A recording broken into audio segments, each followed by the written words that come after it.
into sound.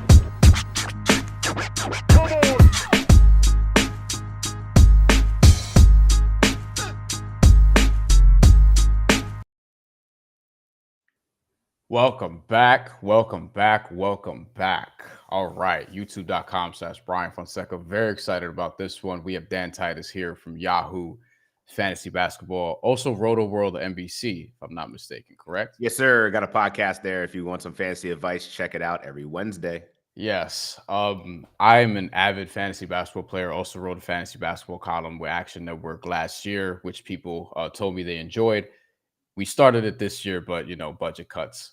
So not doing it right now. I know So how it be. I know how it all be. my steam on fantasy basketball is gonna come out in this episode with Dan because I was lobbing some complaints before we got started, and fantasy basketball has been annoying me this year. I would say, Dan, annoying me a lot. I mean, I just like the if you guys peep the thumbnail, just appreciate all of the views and the effort that Bryan took to get the most agonizing faces for these players and their injuries, because that's really what he's feeling, and that's what he wants to vent today to me about. And I feel him. I feel him. There is a lot of injuries, and it seems like it's been a really tough road for a lot of people in fantasy, with a lot of stars being out this early in the season. Like it's been like a month. And this won't be a totally self-serving thing. Like we're here to serve the people always, first and foremost. But there are I have friends who have complained vehemently about fantasy basketball this year. So let's get into it. Fantasy basketball this year, and really in this time, Dan, do you feel like, I guess post-COVID, because I feel like there's a pre-COVID version of fantasy basketball and a post-COVID version of fantasy basketball. Because now we have like IL Plus, for example, which wasn't really a thing. Do you feel like now it's harder than ever before? Let's just start with the title of this episode, because I feel like, as somebody who's played since high school, so we're talking well over a decade at this point, I feel like it's gotten more challenging because there are, in my opinion, more late scratches, more questionable, like in-depth injury reports, more things to watch out for. And it feels like leagues need to have more ads and things of that nature. So do you feel like it's more difficult now than perhaps ever? Yeah, I think it's put more pressure on commissioners, to be honest, to run their leagues appropriately, because you're right. Coming out of the pandemic, we didn't really know how to approach all of these frequency in injuries. And I think the injury reporting has been the most suspect thing for fantasy and betting too. Like it could go both ways. Like these last minute call outs and people that weren't on the injury report that magically show up 2 hours before the game or even 45 minutes before the game. I think that's the part that's really been harder over the years. And I've been playing fantasy basketball for, well over 25 years, I think. And, in the early 2000s, we didn't have the issue of people wanting to load manage or whatever. Totally get it now if that's the new norm of the league.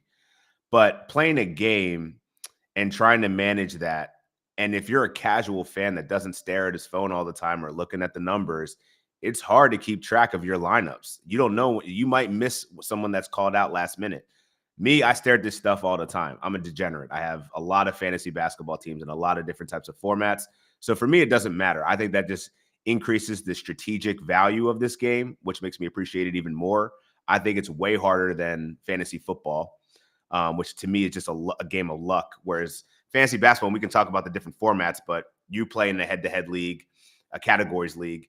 And I think that that's just the epitome of roster management. You never win in the draft.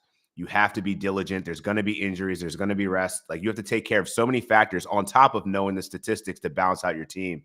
So at a high level, I think I could agree with you. It has become increasingly harder between the injury reporting, the frequency of players being out by injury or load management, but then also just the state of the way the league is. I think we just seen a paradigm shift of the availability of stars is just not as prominent as it used to be. I have a categories league team that is getting its ass whooped. 5-4 every single week.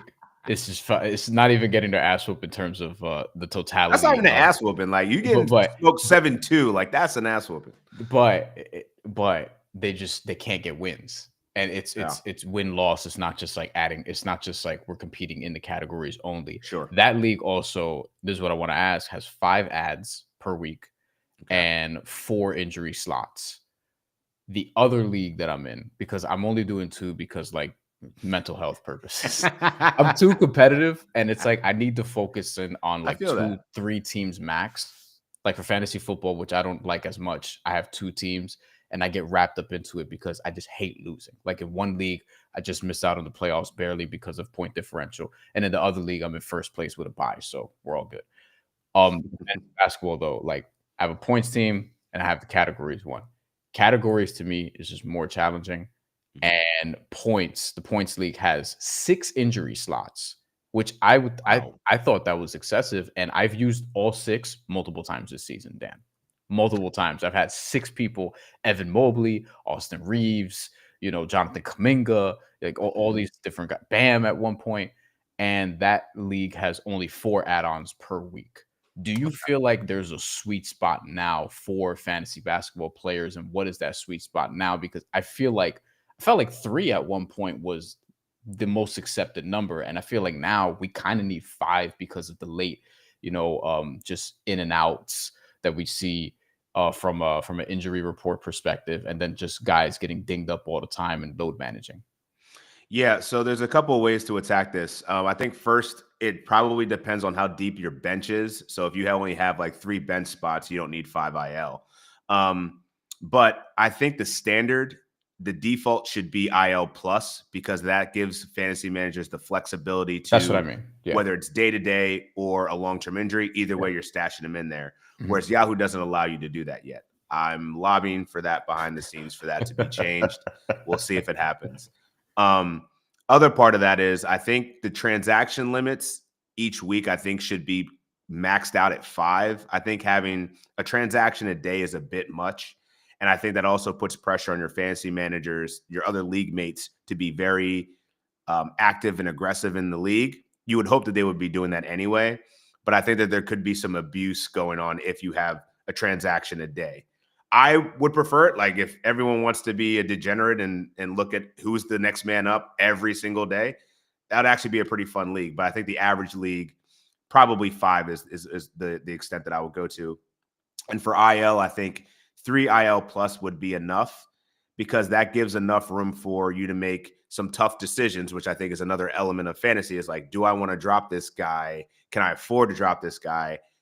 And then putting people back out in the waiver pool, because you don't want to have so many IL spots that you wind up hoarding a whole bunch of players. And the next thing you know, you go back to waivers, you're adding and dropping, and there's like nobody left by Sunday because everyone's doing the same thing as you. So I think that there's a fine balance you can get. I would say 3 IL, 5 transactions per week. That's what I generally do if I'm commissioning a league. That's kind of where I stand it at. But one other caveat to that is I've seen some more energy around putting games caps limits on fantasy leagues, which I think is interesting, because that way you're not having to fight the battle of, oh, I didn't get enough games played this week. Because, like, look at week 7 in Yahoo, for example. It's a 2-week scoring period, and you're only going to be able to use your transactions once. Yeah. You could have the luck of the draw of having a bunch of Hawks players, Bucks players, everyone that's in the NBA Cup. You're going to be getting 2-3 more games X over your opponent. You can't do anything about that. Like, that's out of your control. Right. But if you have a games cap, you only start 4 players each week at each position. Then you have to decide, what matchups do I want to attack? And then it kind of evens the playing field. If everyone plays 40 plus games a week, then it's really about who made the right decision on who to start in the right situations. I personally don't like playing that way, but I think it's a fair way of evening out the playing field so that you can avoid people just running to waivers and stacking up those counting stats to get an edge over their opponents. I mean, it's interesting because when you say it, I'm like, it does even the playing field. It also requires you to be more strategic and diligent, also staying on top of, like, not just ads or whatever the case may be, but how you're going to strategize, as you mentioned, which matchups to attack, which is really the secret to fantasy football in a lot of ways. It's like, all right, very much so. Yeah, you're right. It is kind of blending the two. Yeah, you're right. Yeah, like, I want to attack this specific matchup. Like, Jaden Reed is supposed to go off against the Detroit Lions because their secondary is missing players, and then he gets fucking nothing. I'm about to say, where do you go with Jaden Reed? I'm pretty sure he just put up a goose egg, putting up them Tony Snell empty calories type stats. Yeah. Thankfully, he wasn't the reason I lost. It was Jamar Chase on the other side, but it's fine. But like Oof. I think ultimately, I have so much fantasy PTSD, it's ridiculous. Um, but I Low think key, Jamar Chase should have been the number. Him and Saquon Barkley, like they should be probably, probably number 1 picks yeah, next year. Looking Derrick like Henry's the only other guy. Like I had the number 1 pick in one league, which I you pick hated. CMC. I hate it. No, I picked CD Lamb, who at least survived. Yeah, Right, like he's still playing at least. yeah, he got another touchdown. Like Right. what are you gonna do? You know, he Yeah. lost Dak Prescott. It's like I fantasy basketball. I'll take the number 1 pick. That's fine. I had Nikola Jokic last year. It was great. In the 4th pick, Mm-hmm. in another league, I got Luka Doncic because somebody else went up and grabbed like Anthony Edwards in the top 3. I was like, oh, okay, Strategy. fine, you know. And finished first in one league, third in the other. But in fantasy football, I hate getting the first overall pick because it's such bullshit. Like Yeah. it's just I knew Christian McCaffrey was going to get hurt. I was never taking Tyreek Hill. Like it's a shit show in fantasy football. Fantasy Mm-hmm. basketball is a little more straightforward. But I Mm-hmm. wonder, like, do you have any golden rules, so to speak? Like, are there certain players that are stayaways from you? Are there certain rules that you're just like, if this league has this, then I'm out? Or this league that I'm joining needs to have this specific thing. Like for me, I'll give you one. So I'll give you a couple Okay. of seconds to think. I almost never, and you're not supposed to think this way, but look, I've been a successful fantasy player. So like it's just one of my things. If I can't stand watching a player, I'm not drafting them. Like I'm just not doing it. Right. So like I've never rostered James Harden before. I haven't rostered Trey Young yet. You know what I mean? Like You're an efficiency guy, I see. I've been able to find alternatives. I've never had Rudy Gobert on my roster. Like if I just can't stand watching, there's not a long list, right? It's just really those 3, maybe Ben Simmons. But that would he's definitely on my list too. Yeah. I mean, I think it's a good question to ask because I think it's all about how you want to play the game and how much enjoyment you want to have. Like clearly you're a person that wants to roster players that you like to watch so you can watch in real time. Like, oh wow, I want to putting in win. work today. I want to win, but I very much like in real life, I want to win in my terms. Yeah, Right? there's an aesthetic piece to it, and I think that there's certain players that analytically are good fantasy players, Fred VanVleet, but it's kind of boring, right? Like there's a lot of those players. I tend to not take the boring players, Tobias Harris, Rudy Gobert. That's a great one. Tobias is a great one. Miles Turner. Jaren Jackson Jr. is actually a player I never draft because like I try not to get the guys whose value is spiked by rare stats like blocks. Block is a random stat. Yeah. We know about the history about how, his home away splits were crazy the year that he won Defensive Player of the Year. That home cooking, he has yet to receive that ever again, and his fantasy value suffered because of it. Jimmy Butler, anybody I think availability that has availability questions, I have really hard time getting around. I think Joel Embiid was a really interesting one this year because while he wasn't injured, he wasn't playing. Yeah. So his value fell to like second, third round by the time I was drafting. I was like, all right, well, the dude's not hurt. I might as well just pick him. Now I'm like, shit, definitely should have went another direction with that. So I don't have a lot of Kawhi Leonard. Brandon Ingram's another guy that's generally very frustrating to roster because he's just always in and out of the lineup. And now you add the contract shenanigans with that too. Zion Williamson, I think, is probably the most frustrating fantasy player, I think, right now in the game, man. Like, he just can't get healthy. When he's on the court, though, points leagues especially, he's a beast.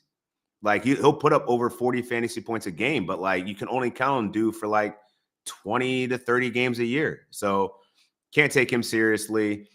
In terms of, like, general rules of, like, what I wouldn't play in, there's not a league I wouldn't play in. I think the one caveat that I would say is like, it's got to be 12 teams. I can't do 10. 10 is just not, there's just, the rosters are too loaded. I need to be a little bit more in the trenches, picking out players that like obscure, super values in the 120 range that are going to smack and become like top 75, 80 players. Peyton Pritchard. Yeah, that was my guy.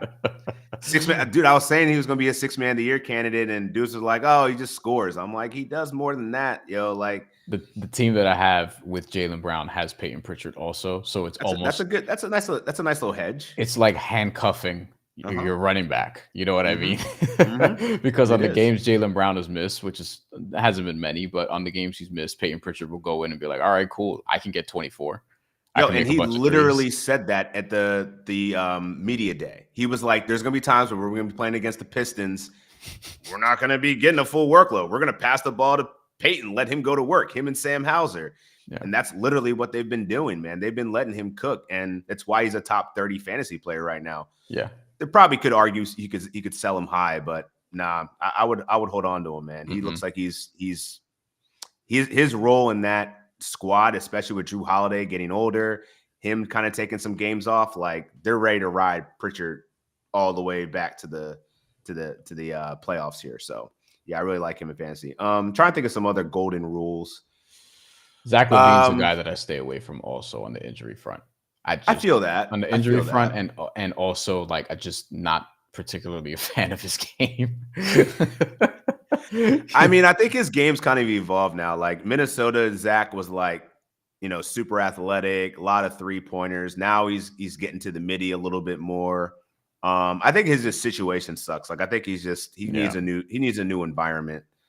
I always want like so Zach Levine is a guy I monitor from the standpoint of like last year, for example, when he got hurt, I immediately grabbed Ayo Dosunmu, who Beast. I ended up keeping, I think, for the rest of the season. Yeah, he was.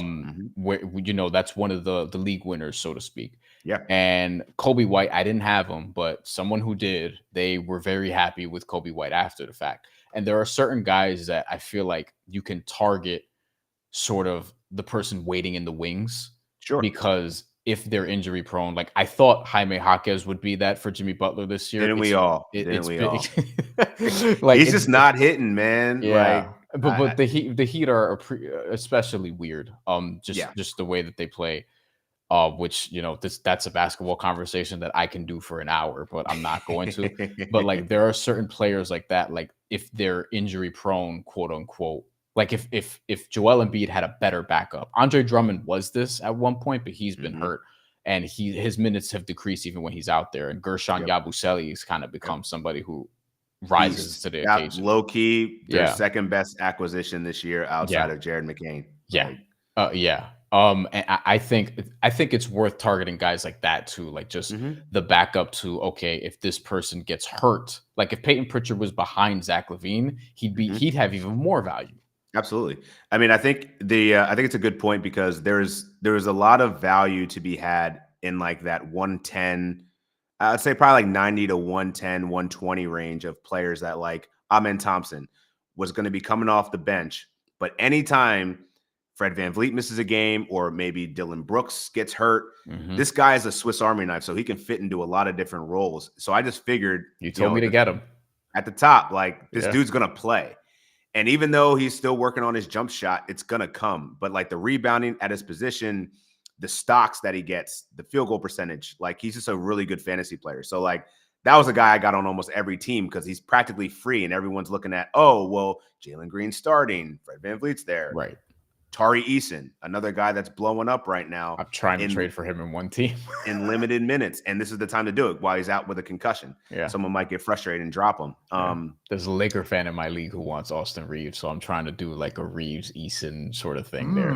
That's intriguing. He also wants Anthony Edwards because aesthetically, like Anthony Edwards is fun to watch. To which, But not a good fantasy player. I mean, this year he is because he's hitting He's a shooting more ridiculous amount threes. of 3-pointers. But I'm if you- open. I'm open to do. He was my first round pick, and I didn't love Mhm. leaving the draft with him because I was like, this is.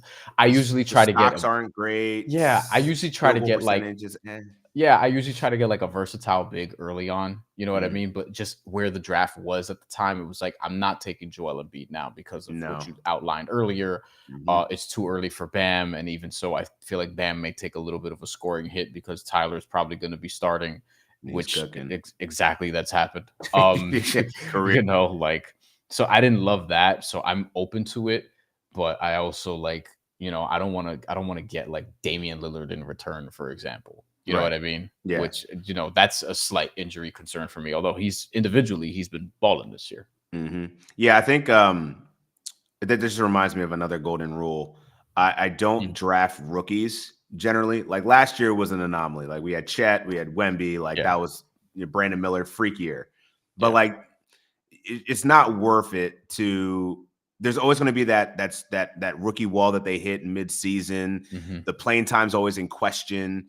So like that's one general thing that just kind of reminded me. But going back to your point, I think it's important to realize like what the roles and what the roles and rotations are going into this season. And then again, this is like nerding out stuff, but you're a Miami Heat fan, so you know kind of how they. I'm not. Operate. That is a narrative. That is a narrative. You just like betting on them. Correct. I like betting on them because the books tend to undervalue them. Okay. Not currently. This is mostly a 2019 to 2023 thing. Last year, I didn't really like the team, and this year, I can't fucking stand watching. Okay, all right, fair enough. Oh yeah, I mean, you're in New York, man. Come on, you got to be repping the Knicks, especially when they're actually good. But nah, so the Knicks have not been good my entire life until now. Until now, you know. Well, and with 20, you were 2000, right? And I was too early, probably. I was 6. Yeah, you're too. You know, like you had Melo. You were there for Linsanity. Yeah, that came and that went. Was solid. You know, it was solid. Like it was a moment. Yesterday, I was talking to my boy Jamal Murphy on here about the Mets getting Juan Soto. The Mets are the only team that I like. That's my diehard team, right? Man, everybody hates that deal. That's another conversation. It's a 5-year deal. I'm a Phillies guy, so I'm like, yeah, y'all can. It's a 5-year deal, and then it can become 15 depending. Yeah, you got the Bobby Bonilla, right? The opt out, whatever the case would be. No, he doesn't have deferred money. He's going to get it. But he's getting it. Wow. Yeah, I mean, if they win a World Series, who cares? I don't want to get too off topic, but I'll say. But the reason why I bring that up is because the Mets, they've had like these little runs every 5 years, like 99 to 2000, then 06 to 08 they were good. And then like 14, they were fun and young. And then 15, they get to the World Series. And 16, they're good. Like the Knicks just kind of have like the mellow years. If you're born in like the mid 90s, they have like early 2000s, but you barely remember that. Then they have the mellow years. You're not old enough to remember the O.J. Simpson chase. And then you have like now, basically, you know, like. Let's just fast forward like 10 years, man. Like it's been a minute. But yeah, that is how it is though. And I got homies that are diehard Knicks fans. So like they've gone through years of misery and torment from us, other people that rep other squads that have just been historically better, that have won championships. From a fantasy standpoint, though, like the Knicks were a team I would stay away from previously, not now. Right. Like there are certain teams where I'm like, they might lose too many games. Like I kind of shifted on this philosophically, and I'm wondering, like, that's a good. I thought you're gonna go there. It's like, do you draft tanking teams, players? Yes, because before I would get like younger me would eat up. Let me get Bilal Coulibaly. Let me try to get not Jordan Poole because just woeful experiences. That sounds like someone that you wouldn't target like in the James Harden category of things. Like I don't. Aesthetically, I can't really watch you play because you just do the most reckless things. Yeah, but there are certain players where I would be like, especially if they're like not rookies but young, because you know that the organization from a business standpoint is just invested in this person. Sure. Like philosophically, we need to see him do whatever. You would think Bilal Coulibaly is one of those guys. And he's had some runs. I would assume would be that guy, but he's just not. But now I've shifted on that because tanking has gotten so crazy. Even with the play-in scenario, there are still teams that are doing it where it's like we can hold this person out every 4th game, so to speak, or we could just have a situation where, like if they get hurt and it's a little tweak, we could sit them out for longer. And instead of the young person just being a looter in a riot, you're not really, I don't feel like you're getting that, or at least I don't feel as confident in that as I did before because of availability concerns. Yeah, I think that's like probably playing the game of like, if you're going to go for a player on a tanking team, which one is it? Because there's going to be like probably 5 or 6 teams vying for that. Like, oh, we're going to mail it in for the lottery pick. The Pistons have been traditionally there. The Wizards, the Utah Jazz. I generally would say that it would be a late pick for me if I was trying to go for a tanking team because of what you said. Like, it's just so the unpredictability of like when they're going to mail it in, and are they going to let the veterans play early and then they turn to the younger team, the younger players at a certain point. it's too much volatility for me. And like, I think you just look at the Utah Jazz. I don't draft Lauri Markkanen because of that. I Like, was gonna say good player. I've been offered him 3 times. No thanks. Just He's not no. going to be playing in March at this Nope. rate. I mean, just look at Jeremy Grant. The dude hasn't played in like March in the last 3 seasons. Been offered So him too. bum sauce. I don't want none of that. None of that. And even Keontae George, like he was a guy that I was high on coming out of the draft, and like I see the upside with him, but like he hasn't figured out how to play point guard without turning over the ball a ton. Him and Scoot Henderson. So I think that these are just like experiments more so than reliable fantasy assets that like sure they'll have those spike games where they play really well, and that's when you sell high. But if you roster those dudes, I would take that moment. If they go off, trade them to another team, get a player that's going to be playing and actually vying for something in March, because I think you're going to get better production out of it. Going back to the injury concern thing, because then after this, I want to ask you something else that's going to shift us a little bit before we get out of here. But going back to the injury concern thing, I have in the past, and I have friends who've played fantasy who've tried to do this also. They'll kind of wait out, like we mentioned the Jimmy Butlers and some people like that, where like you don't want to deal with the game to game, like, are they going to be available? Kawhi Leonard in the past, now he's just straight up not playing. But when it's trade deadline season in fantasy basketball, which is shortly before the playoffs, do you look at them if they're on a contending team or a team that's trying to win or a team that's competitive, and you're like, hey, let me try to swing this just in case they pop, which has happened with Jimmy in the past, which has happened with Kawhi in the past, where the second half of the year or those last several weeks leading into the playoffs. Yeah, like, is that something you've tried to do or you would encourage people to do? Just like keep an eye out for those guys because they may start playing more and are currently just ramping up for later on in the year when it really matters. I'd say, yeah, I think that that's a really smart thing to do, because like any team that's trying to position themselves higher in the standings for, potential matchups in the playoffs, or even they're just trying to like get that momentum to go into the playoffs. If you see any surging teams, I would definitely try to trade for those guys before the trade deadline expires, because I think it's going to be a better outlook for you if you're rostering players that have something to play for versus not. There's going to be anytime you let the younger players kind of do what they do, there's going to be some efficiency, like struggles that come with that, with getting that new role, that new opportunity, the volume. There's always going to be this adaptation period. Whereas like a team that's surging late in the season, I want to hitch my ride on that, because that's what's going to take you to league winning status. A great example is Jalen Green last year. Played outstanding in February and March. And traditionally, he's been a better player after the All-Star break. Like, this dude couldn't get his shit together in the first half of the season. Then he just continues to just ball out second half. I'm curious to see how that changes, if that changes this year, because he started out really hot. Now he's kind of cooled off. What's going to happen the rest of it? So pay attention to the tailwinds and see where it takes you, because I think if you're getting any team that's looking for that added boost towards the end of the season, that's usually a good thing that's going to translate to fantasy points, versus a team that's going the other direction, where it's like, are they mailing it in? Yeah. Are they going to rest? Yeah. Do we really have any purpose of taking this guy or putting any mileage on these players if it's not going to mean something? Okay, we know that fantasy basketball is not as popular as fantasy football, which I think is a cheat code, because like once a week versus a daily grind. Sure. Also just the popularity of football in general. But I feel like gambling on basketball has become more popular.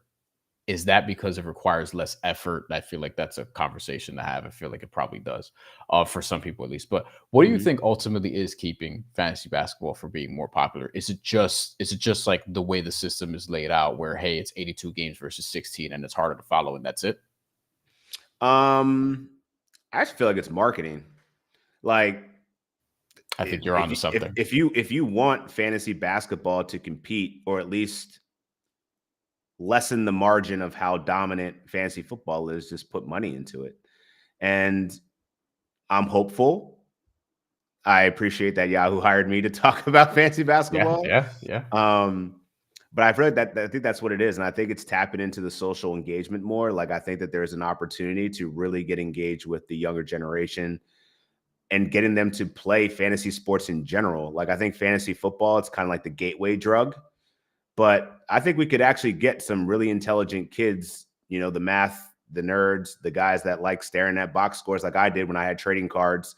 I don't know how you stare at NFTs, but in some form or fashion, like, kids are going to like be around numbers and stats. And if I was a teacher, like, I would low key do like an experiment, like, hey, let's play a fantasy game and see where you guys can figure out different strategies to ultimately win the game.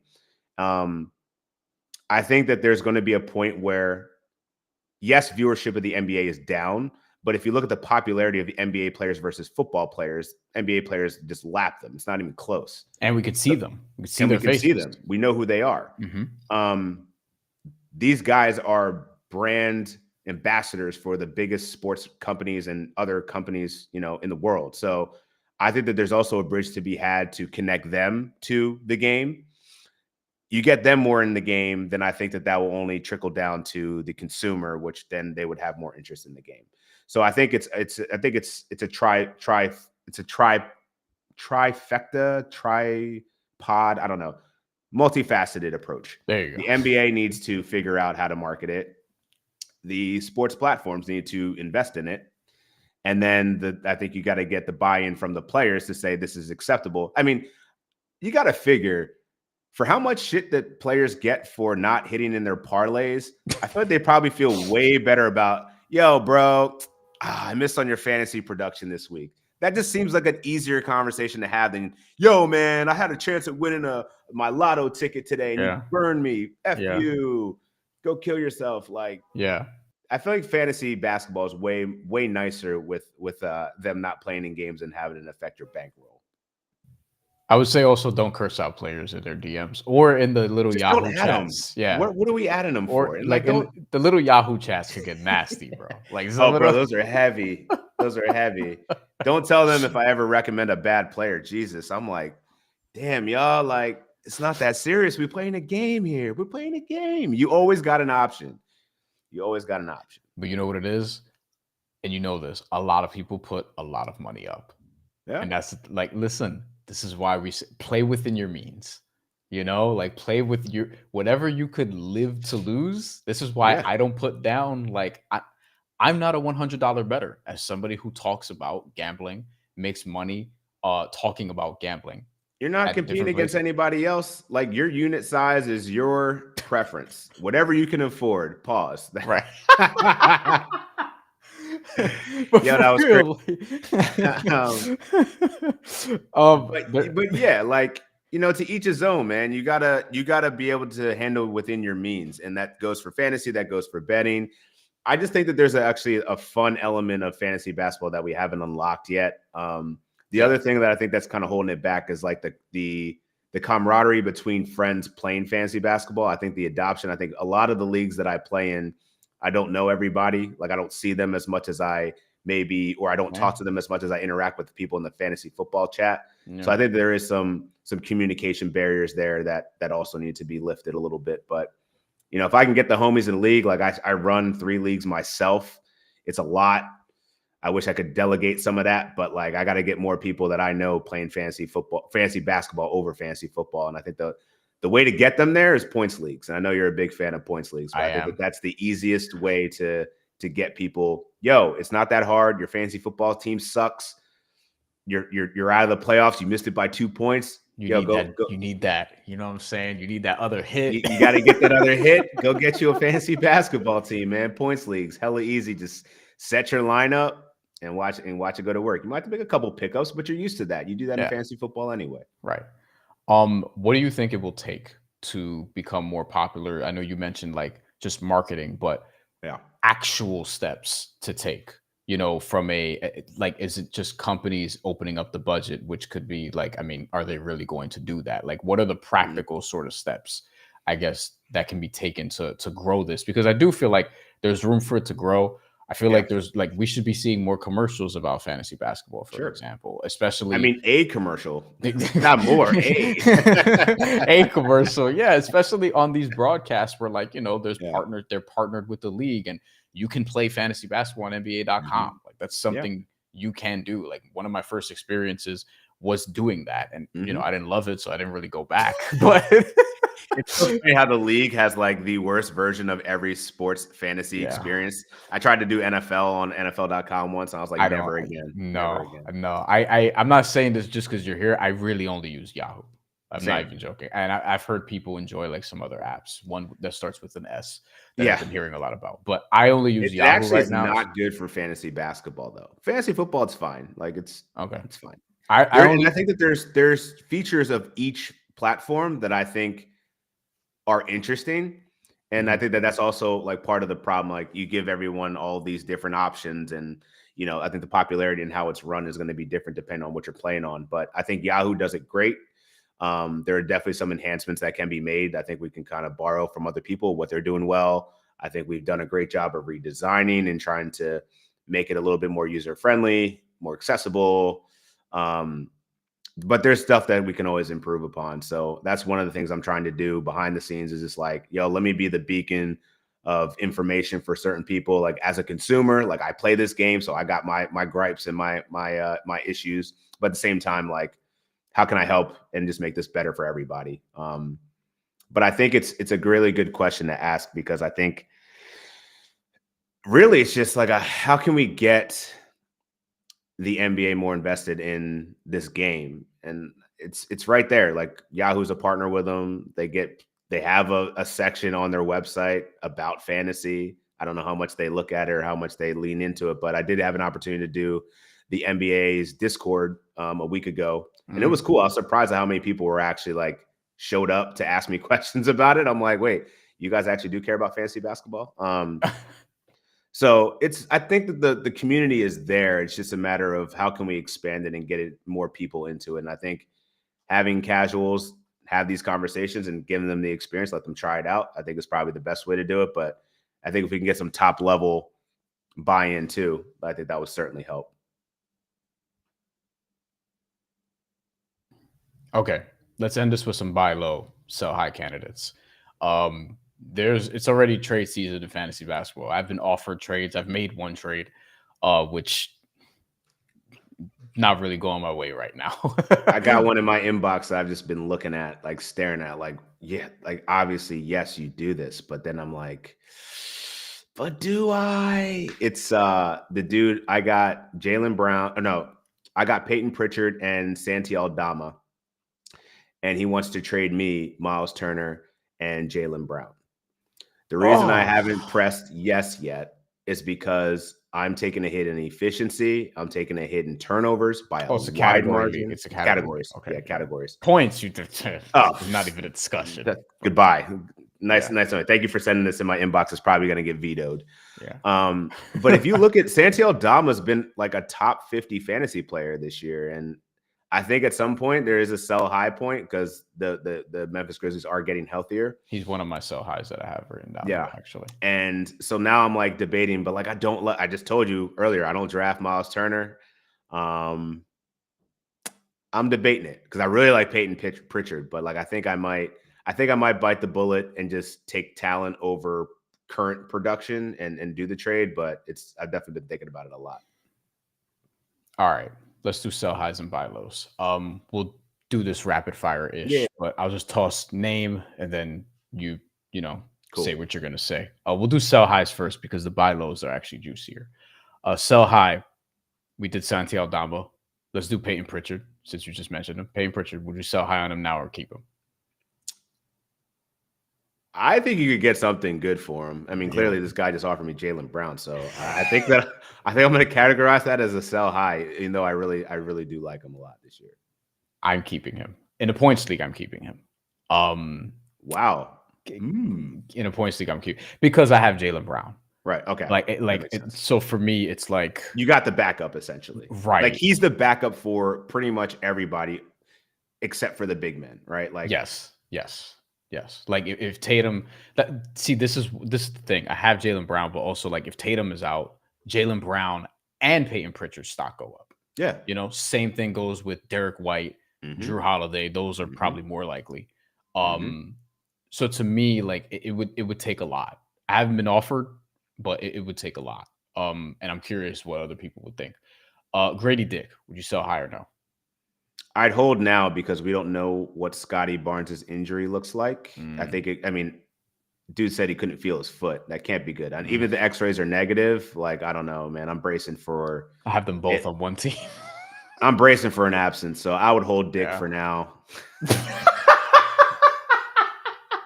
Hold Grady for now.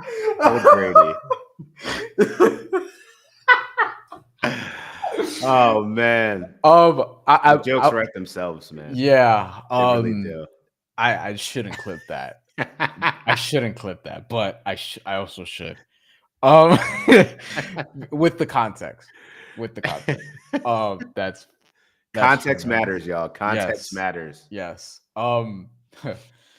Jared McCain, another rookie. Well, Grady Dick's not a rookie, but still, Jared McCain's a rookie.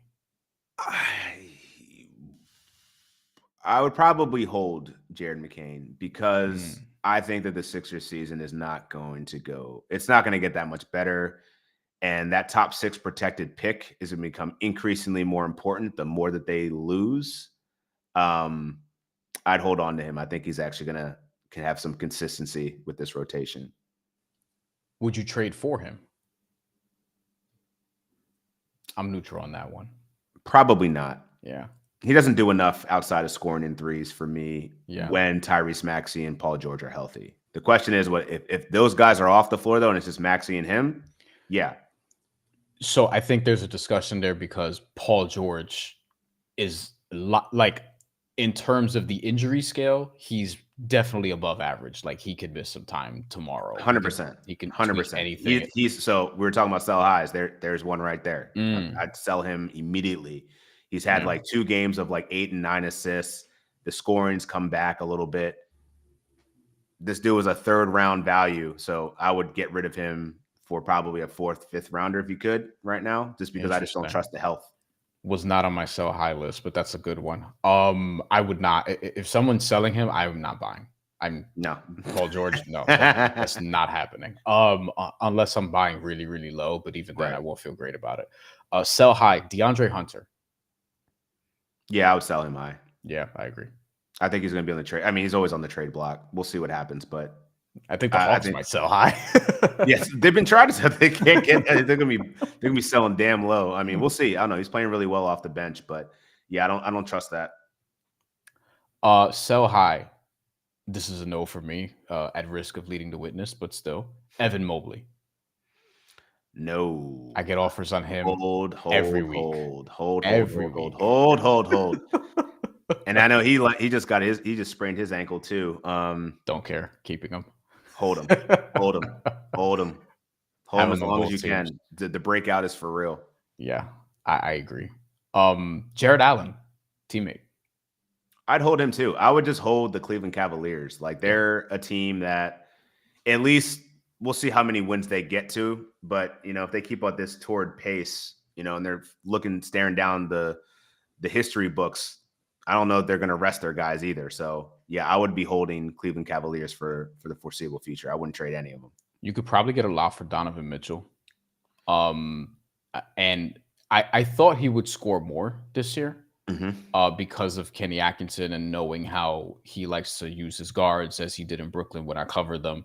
Like it's a very guard friendly offense, but at the same time, like his scoring is just not at the clip that I projected, but he's still he's doing enough to where I feel like there's a potential where like somebody based on his name may give you a lot, I guess is the point. Where I'd actually float Darius Garland too, because now that he's out with this concussion, I think he's back now, but or he should be returning. He's been like a top 30 player over the last 2 weeks or so, and he was top 10 before that.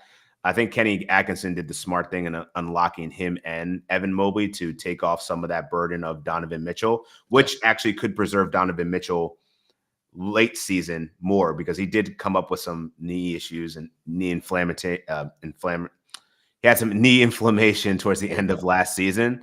And so that's some concern I have about Donovan Mitchell long-term is that knee going to flare up again if he's seeing too much of a workload? Will they bench him, rest him, whatever?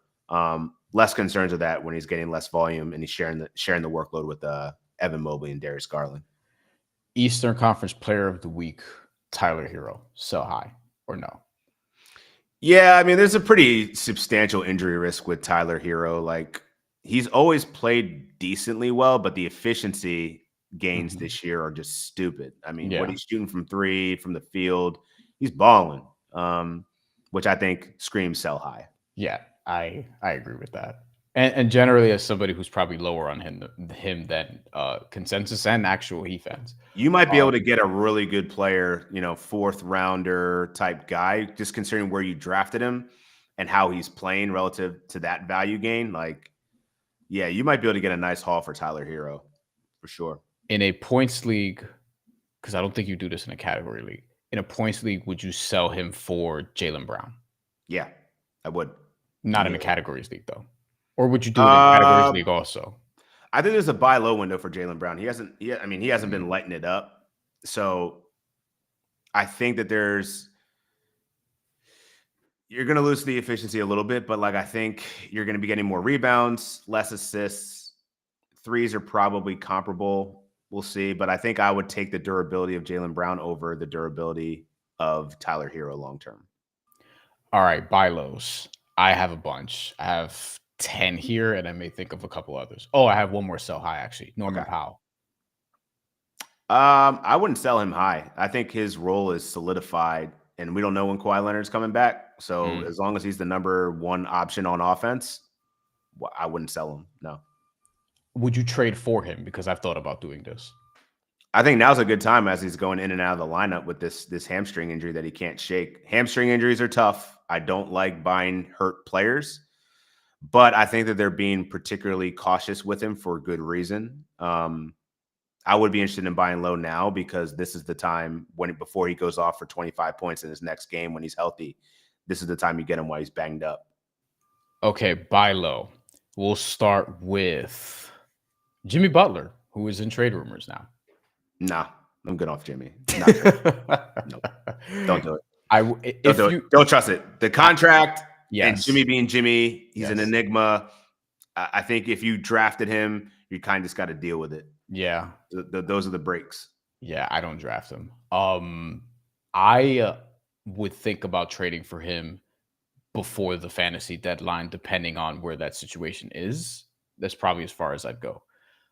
What But situation could he go to where he wouldn't cede touches? Like he can't be the number one guy. Where would he go? but I'm saying I still don't think they're really going to trade him as of now. Hmm. As of now.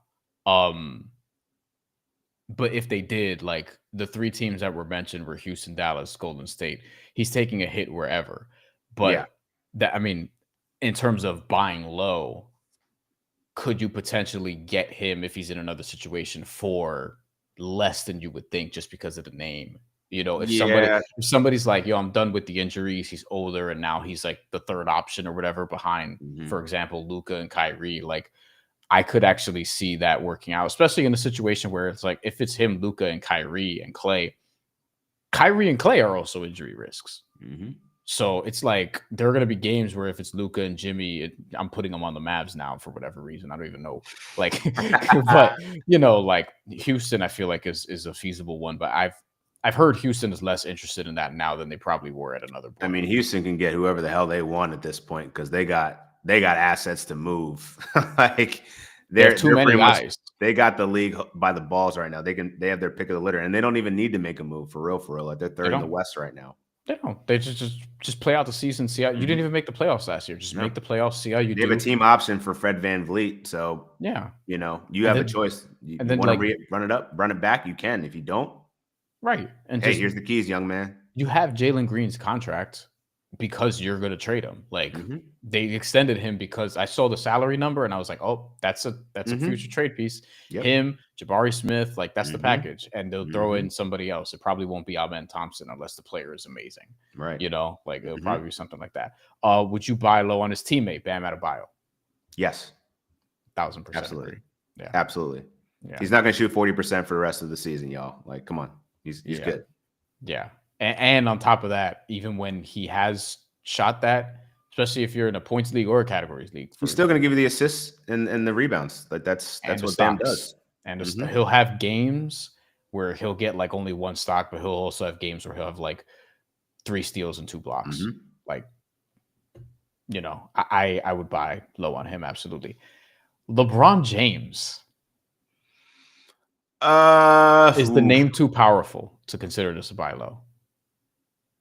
Yeah, I think it might be. Like, I think if you put LeBron on the trade block, like you're gunning for a top 35 player. I think that's going to be a hard sell. Probably higher, honestly.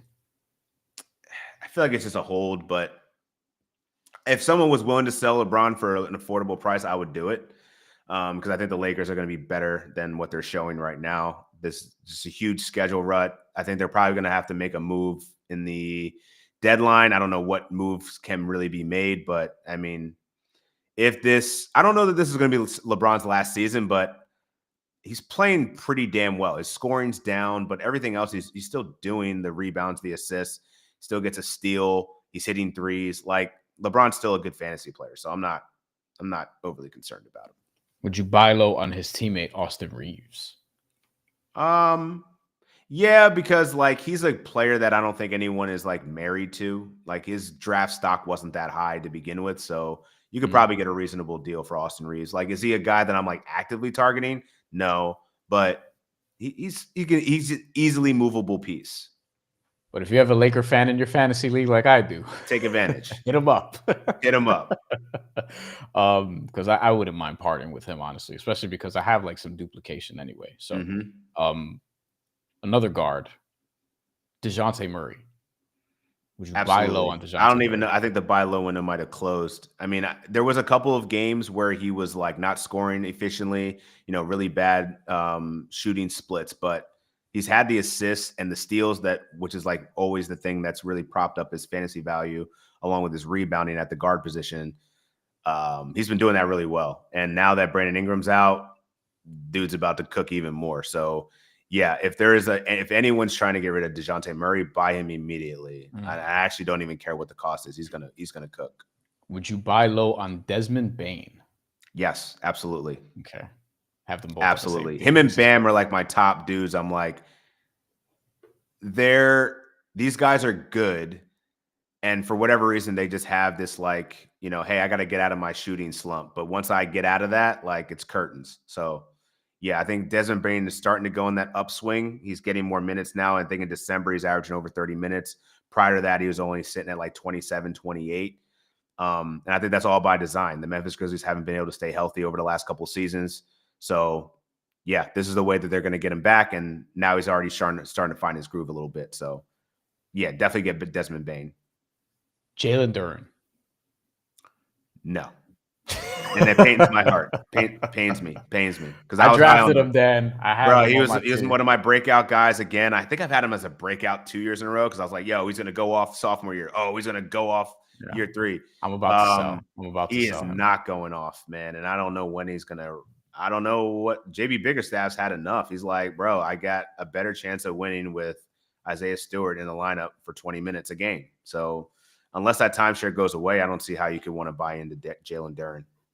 In a points league, somebody just offered to me. I have Jalen Duren, and they're willing to do like a 2-for-1. I guess they want to dump some depth or whatever the case may be.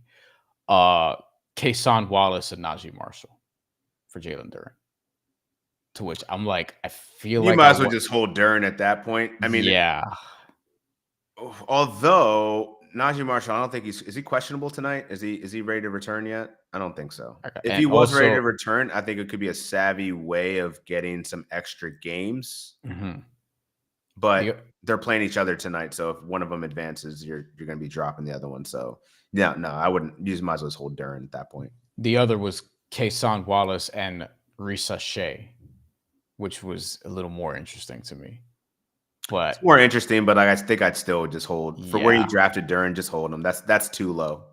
There's a point of buying too low. Yes, I would flip Duren for 2 players, depth pieces at this point. But I feel like it's got to be a little bit because my depth at least one draftable guy and a waiver guy. Yeah, but like, don't give me 2 waiver guys that you picked up yesterday. Yeah, because like I had, for example, I had a great time with Diabate from the Hornets. but it was time to part ways. It's just one of those things. Yeah. So like that's what that Zach Collins when Wemby went down and that he flipped off an official. Like, what can you can't predict anything. You know what I mean? Like, it's just ridiculous. All right, a few more buy low candidates. Jamal Murray. This one's a little spooky for me. I don't think I would do it. This is the window for sure. Oh boy. I'm gonna say, yeah, I think I would buy low on Jamal Murray because What would you offer though? you don't actually have to offer much. I mean, let me take a look real quick. The shooting percentages, the splits are His down. numbers are not particularly It's great. 42-33. My concern is, and I may be weighing international play too much because people who follow this channel may already know, I love international basketball and Olympic basketball, World Cup, all that stuff. And he really struggled in the Olympics this year. He did. I mean, He he's looked been like struggling shit. pretty much since the second round of the playoffs. Yeah. So you're not wrong in that. It's a prolonged thing, and it has me concerned because, like, I mean, he's not young. I mean, he's not old, but he's not like super young. He's going to be 28 next year. So, and he's had big injuries in the past. So,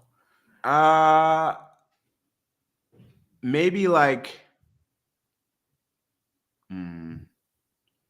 would you rather have Jalen Suggs or Jamal Murray? Jalen Suggs, I think. The steals are very like the potential steals are very interesting, and also he has this window now without Franz and Paolo for a little bit. Paolo's going to be back soon, supposed to be. Would you rather have Tyler Hero or Jamal Murray? Ooh. So high versus buy low. I think that's probably where I would go with it. Actually, I mean, that's a bold move, but I think that's the type of sell high, buy low that I think is reasonable. Like if a fantasy manager saw that, he'd be like, "Oh, okay, all right, I'm gonna think about that." Versus like the get the fuck out of here. That's an interesting one. If I don't know who I'd rather have long term this season. It definitely depends on like your roster build. Like if you're punting field goal percentage, for instance, or you're not even punting, you don't know what punting is. If your field goal percentage sucks, it's not going to hurt you that much to get Jamal Murray into your lineup. However, Tyler Hero has been doing everything very efficiently and across the board. So like he's not hurting you in any way. No. But I do see that there's an avenue to be taking if you want to lean into what you're bad at and what your strengths are, because Jamal Murray will still give you points. He'll still give you assists. He'll still give you threes. The free throw percentage is fine. And in a points league, like he's still good. Like he'll still put up well over 30 fantasy points per game. So I actually don't feel like the gap between them is not that significant in points leagues. And category leagues, I think that there's some upside and room for growth where, Jamal Murray hitting that standard that we've seen in years past. He may not be that, but he's still a decent fantasy player. God, we're at an hour. Didn't even know that. All right.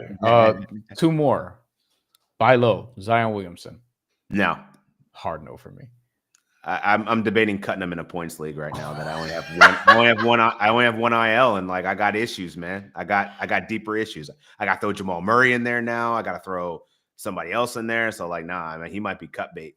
This is the one for me because I was offered him and I thought about it, but I ultimately passed. No, don't. Tyrese Halliburton. Oh, would you buy low on Tyrese Halliburton? I'm not. It does not look great. I'm not buying because until we can figure out what's going on with the home road splits, not interested.